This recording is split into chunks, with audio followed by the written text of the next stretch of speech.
నేను hair transplant చేపించుకొని వాళ్ళకి కరెక్ట్‌గా 2 మంత్స్ అయింది. ఇప్పటి వరకు నా ప్రోగ్రెస్ ఏంది, ఎందుకు చేపించుకున్నా అనేది ఈ వీడియో చూస్తే అర్థమైతది. Welcome to my ICN prep episode 30. లేవంగానే బాడీ వెయిట్ చూసుకొని కాసేపు మెడిటేషన్ చేసిన. ఇక నా లంచ్ కుక్ చేసుకొని మార్నింగ్ రొటీన్ చేసి జిమ్ కి అయితే వెళ్ళిపోయినా. మంచిగా వార్మ్ అప్ చేసి నా బ్యాక్ వర్కౌట్ అయితే స్టార్ట్ చేసిన. ఇక నా ట్రాన్స్‌ప్లాంట్ విషయానికి వస్తే నాకు నా హెయిర్ లైన్ వెనకాల పోవడం చాలా యంగ్ ఏజ్ లోనే స్టార్ట్ అయింది అనమాట. ఇది కంప్లీట్లీ జెనెటికల్, సో దీన్ని నేను ఏం చేయలేకపోయినా. ఇక ఈ మీనాక్సిడిల్ ఇవన్నీ సప్లిమెంట్స్ వాడితే అవన్నీ లైఫ్ అంతా వాడాలి. అవి వాడడం ఆపేస్తే వాటితో వచ్చిన రిజల్ట్స్ కూడా పోతాయి. ఇక అన్ని కన్సిడర్ చేసి నేను ట్రాన్స్ప్లాంట్ చేసుకున్నా. ఇక నా ప్రోగ్రెస్ విషయానికి వస్తే చేసుకున్న 2 days తర్వాత ఇట్లా, 15 days తర్వాత ఇట్లా, 1 month తర్వాత ఇట్లా, ప్రెసెంట్ మాత్రం ఇప్పుడు ఇట్లుంది.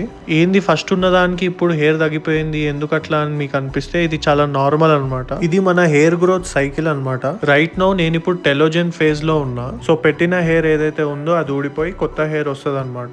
సో ఇప్పటి నుంచి రిజల్ట్స్ మెల్లమెల్లగా కనిపించడం స్టార్ట్ అవుతాయి. నాకైతే ఆల్రెడీ బేబీ హెయిర్ పెరగడం స్టార్ట్ అయింది. సో ఇప్పుడు అవి థిక్ అయ్యి మంచిగా పెరుగుతాయి అనమాట. ఇప్పుడైతే ఉన్న హెయిర్ ని మంచిగా కేర్ తీసుకుంటూ పేషెంట్ ఉండడమే నా పని. ఇంకా ఇవాళ ప్రెప్ అప్డేట్ కి వచ్చేసి వర్కౌట్ ఆన్ పాయింట్ అయింది. ఇక లంచ్ చేసి మౌన్తో వాక్ వెళ్ళి నా కార్డియో ఫినిష్ చేసుకున్నా. మమ్మీ చేసిన బీరకాయ కర్రీతో నా యూజువల్ డిన్నర్ తినేసి ఇక స్కిన్ కేర్ చేసేసిన.